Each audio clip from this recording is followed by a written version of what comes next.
Hi friends, welcome to Sai Pavani recipes. నేను మీ పావని. ఇవాళ మన రెసిపీ ఏంటి అంటే పల్లీ చట్నీ అండి. ఈరోజు నేను మీకు పల్లీ చట్నీని అన్నంలోకి తినడానికి ఎలా తయారు చేయాలో చూపిస్తాను.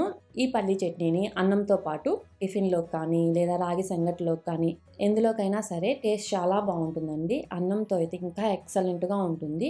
ఇందులో కొంచెం నెయ్యి వేసుకుని కొంచెం పచ్చి ఆనియన్స్ని ముక్కలుగా కట్ చేసుకుని వేసుకుని తిన్నామంటే ఎక్సలెంట్గా ఉంటుంది.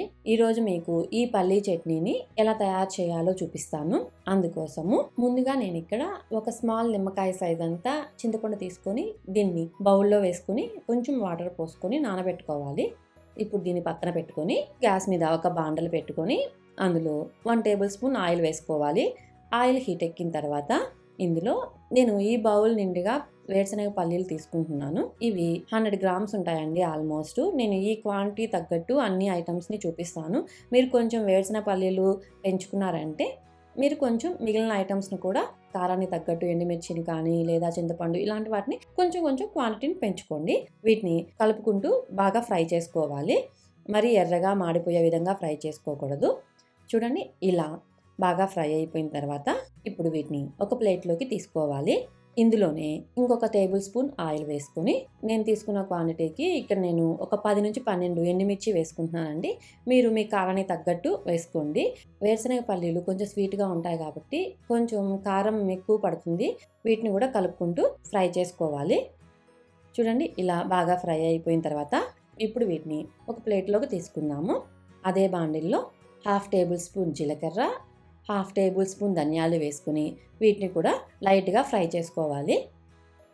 చూడండి, ఇలా అన్నీ బాగా ఫ్రై అయిపోయిన తర్వాత ఇప్పుడు వీటిని కూడా తీసేసుకొని ఇప్పుడు పచ్చడి ఎలా తయారు చేయాలో చూద్దాము. అందుకోసము ఒక మిక్సీ జాడీ తీసుకొని అందులో ముందుగా మనం వేయించి పెట్టుకుని ఉన్న ఎండుమిర్చి, జీలకర్ర, ధనియాలు అన్నింటినీ వేసేసుకుంటున్నాను.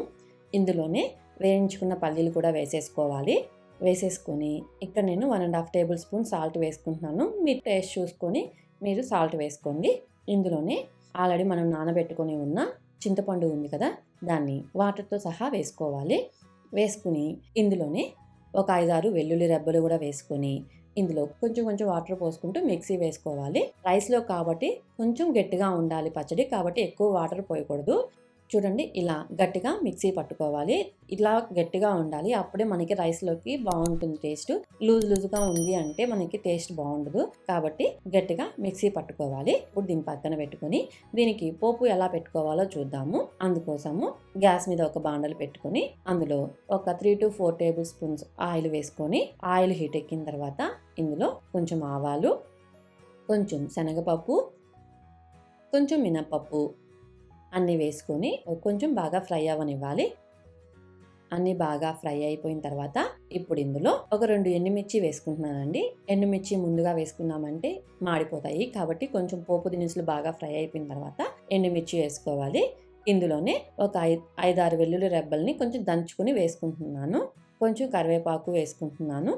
వేసుకుని ఈ పోపునంతా కొంచెం బాగా ఫ్రై అవ్వనివ్వాలి. ఇలా బాగా ఫ్రై అయిపోయిన తర్వాత ఇప్పుడు ఇందులో ఆల్రెడీ మిక్సీ వేసుకుని ఉన్న పల్లీ చట్నీ ఉంది కదా, అది వేసుకోవాలి. వేసుకొని ఒక 2 మినిట్స్ బాగా కలుపుకోవాలి. ఇలా ఒక 2 మినిట్స్ తర్వాత గ్యాస్ స్టవ్ ఆఫ్ చేసేసుకుంటున్నాను. గ్యాస్ స్టవ్ ఆఫ్ చేసేసుకున్న తర్వాత ఒక ఆనియన్ తీసుకొని చిన్న చిన్న ముక్కలుగా కట్ చేసుకుని వేసుకుంటున్నానండి. వేసుకొని బాగా కలుపుకోవాలి. ఇలా పచ్చి ఆనియన్స్ వేసుకోవడం వల్ల అన్నం తినేటప్పుడు మధ్య మధ్యలో ఆనియన్ ముక్కలు తగులుతూ టేస్ట్ చాలా బాగుంటుంది. ఇప్పుడు దీన్ని కొంచెం రైస్లోకి కలుపుకొని తిన్నామంటే టేస్ట్ అదిరిపోయిద్దండి. మీరు కూడా ట్రై చేసి చూడండి, ఎంత బాగుంటుందంటే చాలా బాగుంటుంది. మనము దీన్ని రైస్లోకి అనే కాదు, టిఫిన్లోకి యూస్ చేసుకోవచ్చు. రాగి సంగటిలోకి పల్లి చట్నీ వేసుకుని తింటారు కదా, అలాంటి వాళ్ళు కూడా ఇలా చట్నీని ట్రై చేసి చూడండి, చాలా బాగుంటుంది. మీకు కనుక నా వీడియో నచ్చినట్లయితే లైక్ చేయండి, షేర్ చేయండి, సబ్స్క్రైబ్ చేయండి. మీకు నా నోటిఫికేషన్స్ ముందుగా రావాలి అంటే బెల్ ఐకాన్ని క్లిక్ చేయండి. ప్రతి వీడియో నోటిఫికేషన్స్ మీకు రావాలంటే ఖచ్చితంగా మీరు బెల్ ఐకాన్ని క్లిక్ చేయాలండి. మీరు కూడా ఇలాగే వేరుశనగ పల్లీల చట్నీ ట్రై చేసి ఎలా వచ్చిందో నాకు తప్పకుండా కామెంట్ రూపంలో చెప్పండి. Thank you for watching.